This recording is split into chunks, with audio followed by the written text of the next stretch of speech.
What is the number one unlearning that Vedanta offers its listeners? Upanishad starts with an example. How does the vision of Vedanta help in daily life issues such as relationships are the most common problems? In any relationship, whenever you become close, what happens is you also begin to have agenda. Neema, what challenges did you face when you transited from a high profile position at the UN to a spiritual path in Vedanta? और आपके परिवार और दोस्तों का क्या reaction था?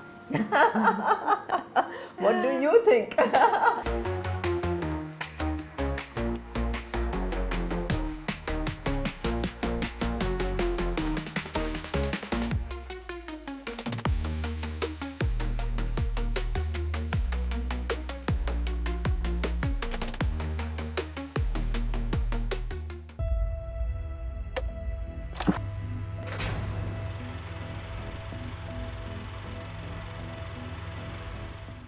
Hey everybody, and welcome to Nawaz Talkies. Today we have a super interesting guest, Neema Majmudar, who is going to be shedding light on the Vedantic way of living in our daily, everyday lives. Neema teaches traditional Advaita Vedanta, that is non-duality, following the unbroken lineage from Adi Shankaracharya to Swami Dayananda Saraswati. She has experienced what it is like to live a dual spiritual life while yet being fully engaged with work, family, and community. And this gives her the ability to relate the internal wisdom of the Vedanta to the dilemmas of the modern age. She's been conducting classes, seminars, workshops, and retreats for well over 20 years across Germany, France, Thailand, UK, Italy, Indonesia, and India. Welcome to Nawaz Talkies, Neema. It's wonderful to have you in.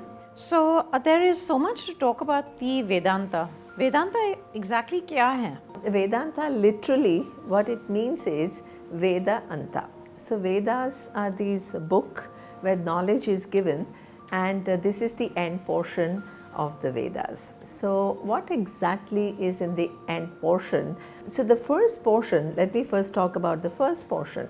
And what it has is, we human beings, we have many needs and we have many desires, and the Vedas accept that. They don't tell you, desires are not good.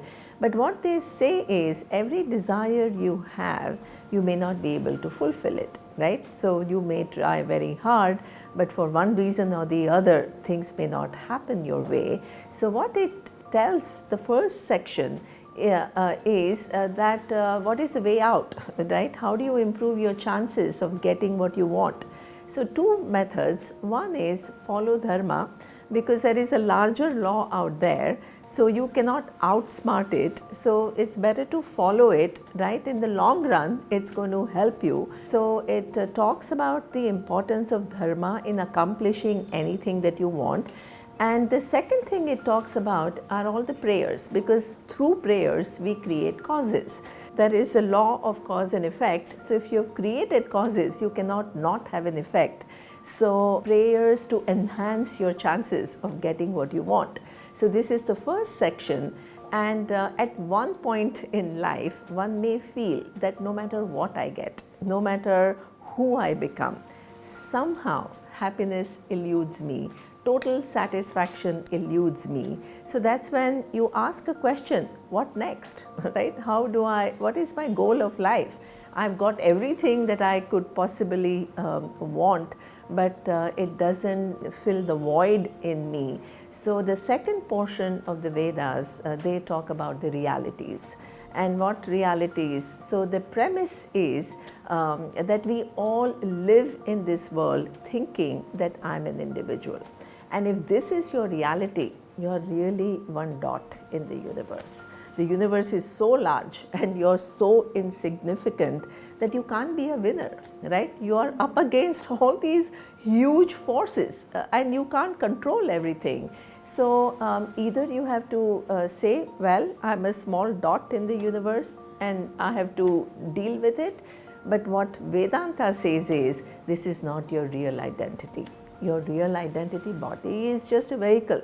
It is just made up of 5 elements, and mind is also just an instrument that is given to you. You are much bigger than body and mind.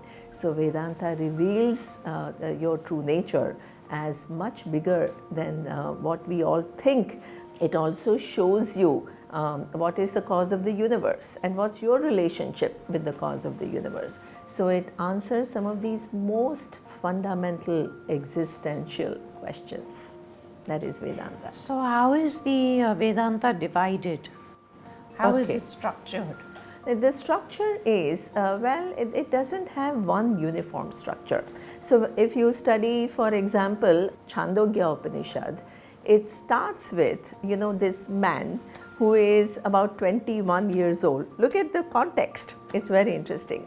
It starts with this man thinking that he knows it all because he went to college and he knew it all. Right? As And at he was 21, we all think. Yeah, exactly. And he did well in his Gurukulam, so he thinks. So the father asks him a question. Hey son, you seem to be really arrogant and thinking that you know it all. But do you know that one reality, knowing which everything is as well known? Shvetaketu, who is the character in Upanishad, he says there is no such knowledge, that knowing one thing, you know everything. There is no such knowledge. Initially he says that, but later on he knows that his father is really smart. He asks, is there such knowledge? And Upanishad starts with an example. And what is the example? Women love jewelry, right? So suppose you have earrings, you have bangles, you have necklace. So, and if I ask you to count how many things are there, so one would think, okay, 3 things, earring, necklace and a bangle. But what Upanishad says is, in fact, if all of them are made up of gold, all that is here is one. If you take away gold from the earring, which earring are you talking about? What remains as a earring? If you take away gold from the necklace, what remains as necklace? So in fact, all that is here is one, and that is the truth. So what we generally think is there are 3 things or 5 things or 100 things or 1,000 things. But actually, if there was one cause from which everything came, then all that is here is that one cause. And you cannot be away from that cause. So either, look at this, either a ring can have its identity as a ring and it would always be jealous of necklace because it's so small and necklace is so much bigger. Not Or if you the look at ring me. look at me, I'm so insignificant, and look at the necklace, it is always getting all the attention. But if that very ring understands that there is only gold, there is nothing other than gold, and we are all different manifestations of the gold, then that ring is freed, because now she understands that this form also has its own purpose and its own value. And why? Because at the time of the wedding, what is exchanged? The Not ring. a necklace, it's a ring. Absolutely. Right. So really it's a major shift. If you think you are a form, then you're insignificant. But if you understand that there is one reality and all forms come from that reality, and you are that reality, you become the cause of everything without changing anything. And that, imagine how freeing it is for an individual to free oneself from that sense of smallness. So, how, while that's really interesting and mind-bending, do we also learn how to be able to harness this in and use it to advantage and lead a better life, and it's practical? Yeah, it's totally practical, because you're right. The way I have talked about it right now, it seems like, yeah, of course, this is an incredibly freeing vision, but how does one live with this vision? Because we all have to live with, suppose you're working, you have boss, you have family, you have so many different things, and how does it help you to know everything is one? How does it help you to deal with different challenges? So Vedanta also has a second part, and the second part is a very essential part. What it says is that even if that one, you are that final reality from which all the forms have come, but you have not lived your life, being alive to that reality. So you have lived as a small individual. And if you have lived as a small individual, there are problems connected to that. What are the problems which are connected to that? Well, low self-image, very common, right? Even if you show yourself as somebody who's very important and somebody who's really cool, everybody has a self-doubt at some level, So this is something that we live with, like some self-doubt, low self-image. There is also problem of jealousy, because in this world, when you open your eyes and you see others, you feel they are so much better off than what you have got. So then with our existing mistake of I am small, there are multiple other mistakes that we make. And that is low self-image, jealousy. Sometimes when things don't happen our way, we are very critical of others. We hold hatred, resentment. Sometimes we don't trust life. So there are so many issues that we all have. Now, if your mind is operating and if your reality is this, will you be able to understand that you are the whole? No. So that means the second part of Vedanta is you have to live a life. You have to now shift your perspective and begin to live life with a totally different vision. And now what happens is, as you, this is called Karma Yoga. And what is Karma Yoga? Karma Yoga is you continue to do what you were doing before, but when anger shows up, or when lack of confidence shows up, or jealousy shows up, instead of bypassing it or trying to ignore it or put it under the carpet, you face it. Because if this is your mindset, you'll never get to your truth.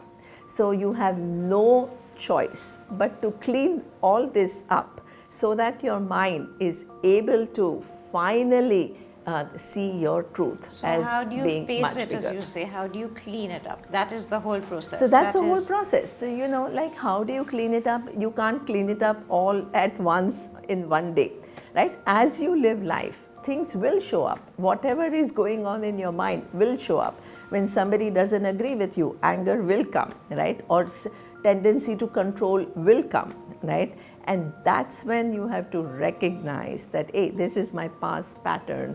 This is a small individual trying to feel secure, trying to get everything to work in one's own way so that the person feels comfortable. But now I'm going to change, So there is no, it's not a one-day thing. It's like completely living life with a different vision, because now your goal becomes, I first want to understand my true nature as being much bigger than body and mind.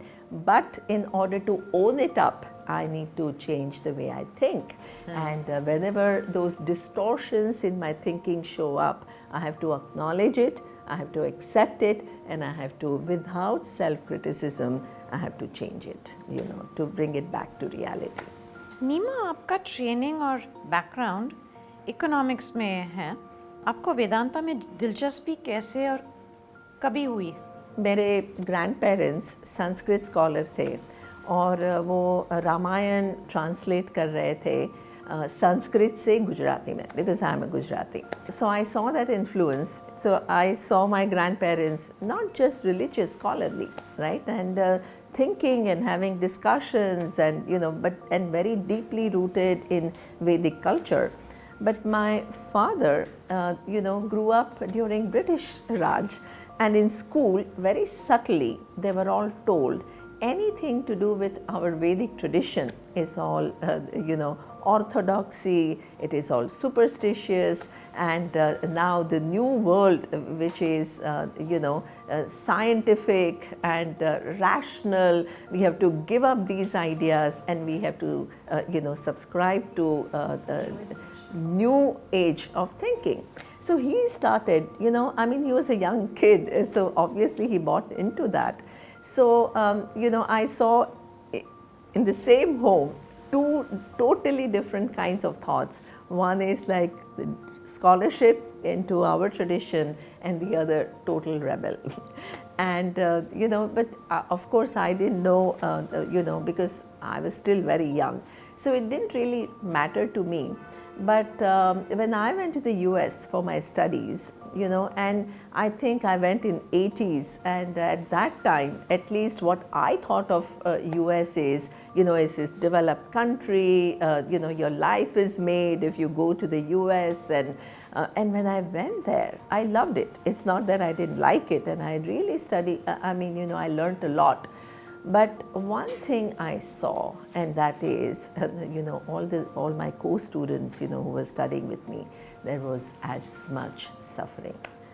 And all of them were running to, psychotherapists and all. And so that's what kind of, really made me think that, sitting in India, you think that, your life is made when you go to the US, but people are struggling there too. As an individual, they are struggling perhaps sometimes a little more than, what we are, or more or less. I don't want to put numbers, but everybody is struggling. And that's when I think my mind went into, then what is the answer, right? So that was the question which kind of, by chance I met Swami Dayananda. He was giving a talk at one of the universities, and, I didn't know who he was. I had no idea. But what attracted me was the topic, what he was going to talk about. And the topic was, who are you? And what's your relationship with the universe and the cause of the universe? So I said, wow, who gives a talk like that? Who even attempts to make you understand such a big question? So I went out of curiosity, and I was totally struck by the brilliance, by the clarity. I was not asked to believe anything.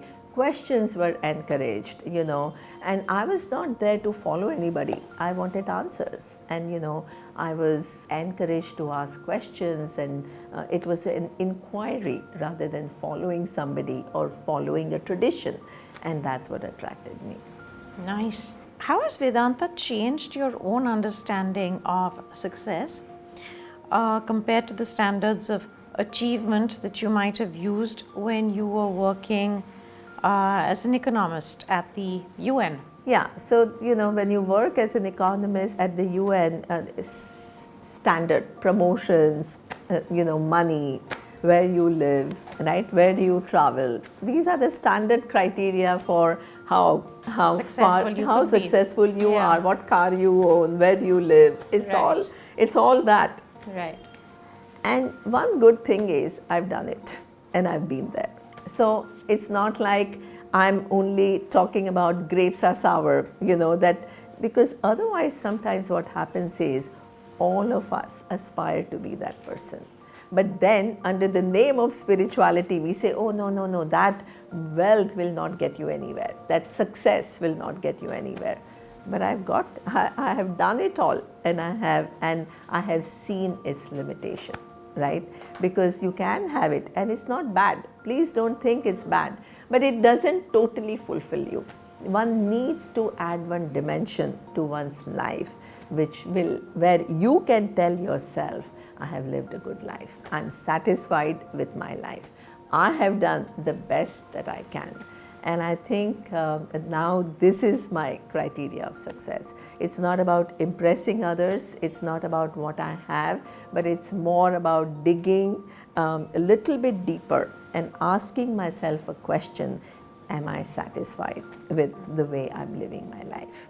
Neema, what challenges did you face when you transited from a high-profile position at the UN to a spiritual path in Vedanta?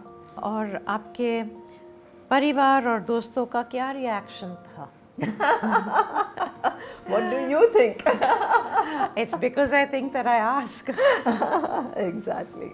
तो पहले तो ऐसे, luckily my parents were quite broad-minded, and they were not the type who will kind of force me to do anything that I didn't, want to do.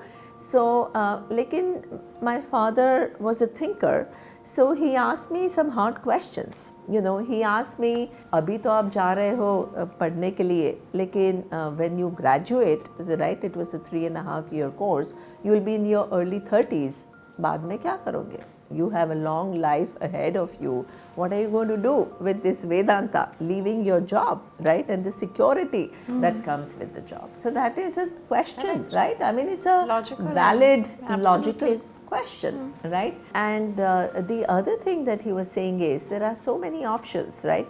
You can study and you can also continue to work. You can listen to the recording during your holidays. You can go Hobby. and right, take a leave for 1 month or 2 months. You can do both. Why do you need to leave this and only go for that, right? Right. But one answer I gave him, which I think kind of satisfied him. Suppose I were to exit Earth today, what would I regret not having done the most? And then I said, well, I have done everything, right? I've gone to good schools, I went to Ivy League school, I went to Columbia, I worked with the UN at all very young age in my 20s. By 20s, I had done it all, right? And I said, I've seen what all this can bring. And I felt that if I did not explore this part of life, what am I here for on this earth, right? What is my larger purpose, right? If I did not spend little time thinking about it, I would think that I have not, made full use of my life. So, if this question is important for me, I'm not saying it's important for everyone, it is important for me, then it doesn't make sense to ignore that question, and it also doesn't make sense to postpone seeking its answer for a very long time. Whatever is most important for you, you do it today. You don't wait for some other time, and life will unfold. And I feel that I'm capable and I can handle whatever comes. And our life is so limited. There's such a finite shelf life. 10, 20, how many good years in good health are most of us going to have, right? Goes by really fast. Yeah. How does the vision of Vedanta help in daily life issues such as relationships are the most common problems?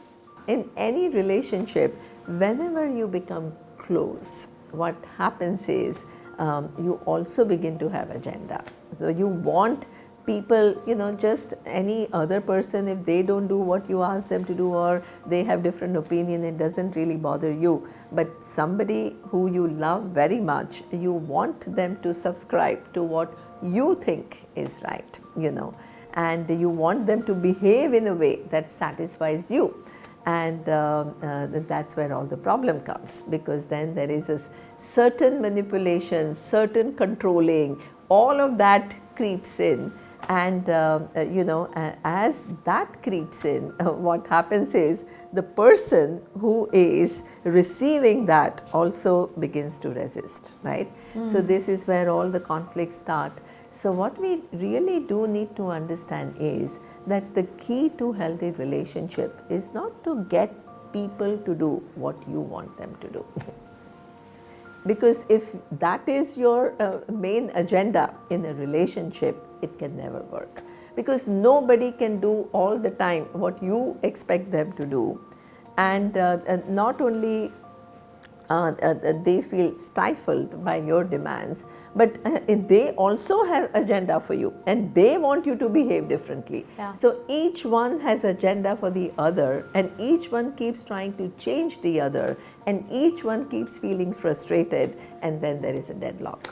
So the only way to healthy relationship is to ask yourself, where is my need to control come from? Right? Why do I expect that everybody has to do and behave as I want them to behave? And I think a little bit of reflection about, maybe others have an issue, but each one of us has an issue. So if I want to change others, it becomes very difficult. But more difficult is for us to accept I have distortions and I have expectations which are unrealistic, and to begin to focus there, right? And as you change, then the whole dynamic also changes. So, Neema, would there be an immediate value that an introduction to Vedanta would bring to my life? और अगर ऐसा हो तो क्या होगा? एक, definitely trust in life, most important. If we are living and we don't trust life, we don't trust the way things work, you're always a ninja, always scared. Trust life or trust God? Trust life, because God and life are not two different things. So if that one source, look at this is Vedic vision. If that source itself is manifesting as all these different forms and is governing the interactions between forms through its own laws, there is only Ishvara, there is no second thing in this universe. So trust God is trust life, because there is nothing other than Ishvara. That very Ishvara, God, according to us, is manifesting as the universe.